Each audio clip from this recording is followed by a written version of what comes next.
Енді келесі екінші есебіміз шығарайық. Фотон энергиясы берілген электромагниттік сәуленің толқын ұзындығы қандай? Дескриптор бірінші Планк формуласын қолданады. Бірінші дескриптор бойынша Планк формуласын қолданады. Планктың формуласы бізде энергия, бір үлесінің энергиясы, Планктың тұрақтысы, оны жиілікке көбейтеміз. Жиілікті толқын ұзындығымен түрлендіреді. Екінші дескрипторымыз. Жиілікті толқын ұзындығымен түрленеді. Сонда бізде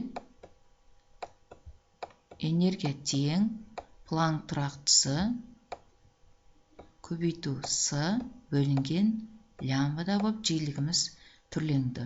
Осыдан толқын ұзындығын шығарамыз. Түрлендіреміз, яғни лямбда тең H С бөлінген энергия тең Планк тұрақтысы бізде 6,62 көбейтеміз 10-ның минус 34 дәрежесі, көбейтеміз жылдамдығымыз 3 көбейту 10-ның 8 дәрежесі, бөлеміз энергиямыз бізде 2,8 көбейту 10-ның минус 19 дәрежесі. Минус 19 дәрежесі. Тең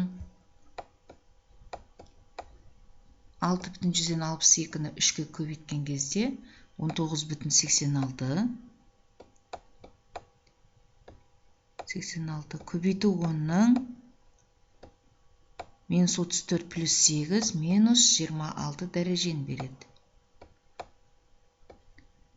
Энергиямыз, оны бөлеміз 2,8 көбейту 10-ның минус 19 дәрежесіне. Бұдан кеп шығады 19,86-ны 2,8-ге бөлгенде 7,9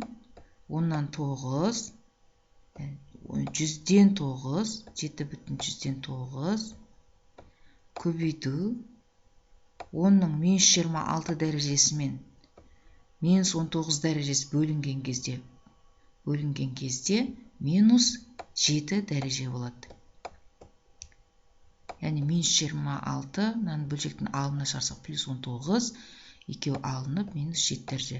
Маған минус 6 дәреже деп жазған тиімді, микрометрге келтіретін болсам. Онда 0,7, 10-ның минус 6 дәрежесі менде микрометрді білдіреді. Микроны. Сонда микрометр деп табылды. Екінші есебімізді аяқтадық. Енді келесі үшінші есебімізге келейік. Қуаты 1 ватт электр шамы орташа толқын ұзындығы, оның минус 6 дәрежесі метр, электромагнит сәуле шығарса, онда шамының қылы 1 секундта неше фотон шығарады, дейді. Фотон санын тауып алуымыз керек. Дескриптор бірінші қуаттың формуласынан энергияны түрлендіреді, дейді. Бірінші біз қуаттың формуласын жасайық. Қуат бұл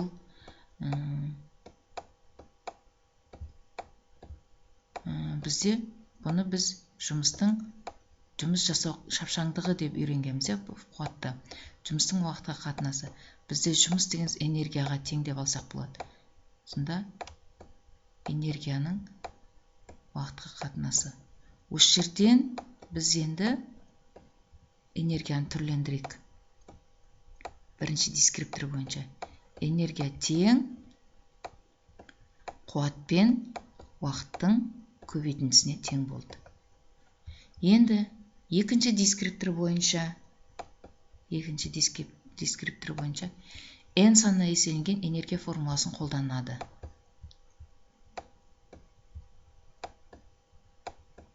Тең n h ню еді бізде. Біз арғарай толқын ұзындығы бойынша берілгендіктен мен мына формуламен n h мына жерде мынау n.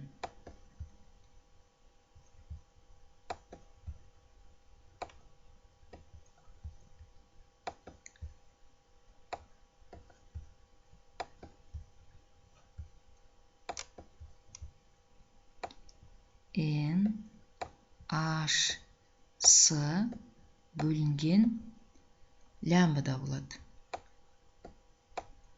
Енді менде мына бірінші энергияны қуат арқылы түрлендірдім, энергияны толқын ұзындығы бойынша түрлендірдім. Осы жиілікті толқын ұзындығы арқылы түрлендіреді деген үшінші дескрипторды орындадым. Енді формулалар түрлендіріп n фотон санын анықтайды. Мына екеуін теңестірсем болады. Екеуі де энергияға тең. Қуат көбейтілген уақыт тең болады n h с бөлінген лямбда. Осыдан n фотон санын табам. n тең түрлендірем, формуланы қорытамын, яғни. n фотон санын қорытқанда менде формуланы былай түрлендіреді. n-нің қасында h с бөлшектің бөліміне түседі. Бөлшектің алымда қуат, уақыт және толқын ұзындығы. Енді сан мәндерін орнына қоям. Қуатым менің 1 ватт, 1 секунд, толқын ұзындығым 10-ның -6 дәрежесі. Бөлімінде жаңағы алдыңғы есепте шығарып атқандай 6,62-ні 3-ке көбейткенде менде 19,86 береді.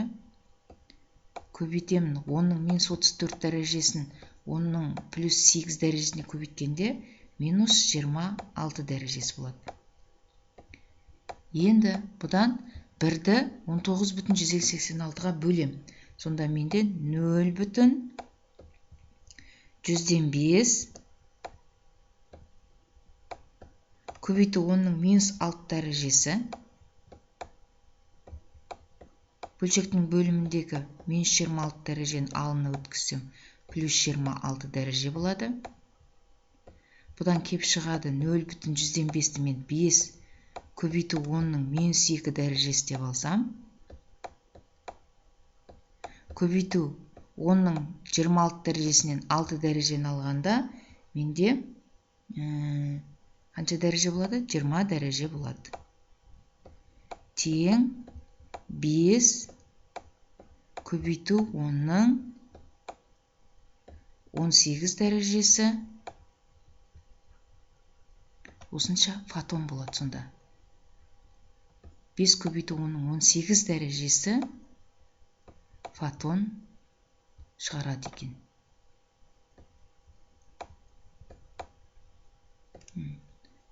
Фотон санын анықтау.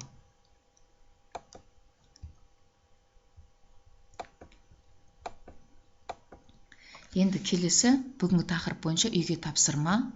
2 есеп берілген. Осы 2 есепті дескриптор бойынша жаңағы көрсетілген есеп сияқты шығарамыз. Мына дескрипторлары берілген және тақырыпты оқимыз. Сабақ бойынша кері байланыс. Осы тақырыпта нені меңгердіңдер? Сендер қандай жаңа ұғымды оқып білдіңдер? Жаңа қандай ұғымды оқыдық осы тақырыпта? Макс Планктың гипотезасының мәні неде жазамыз? Осы тақырыпты өткенде не түсініксіз болды? Мен осы тақырыпқа 2 бағалау критерийін бердім. Осы 2 бағалау критерийінде меңгердіңіз бе? Немесе не түсініксіз болды? Соны жазыңыз. Назар қойып тыңдағандарыңызға рахмет. Осымен сабағымыз аяқталды.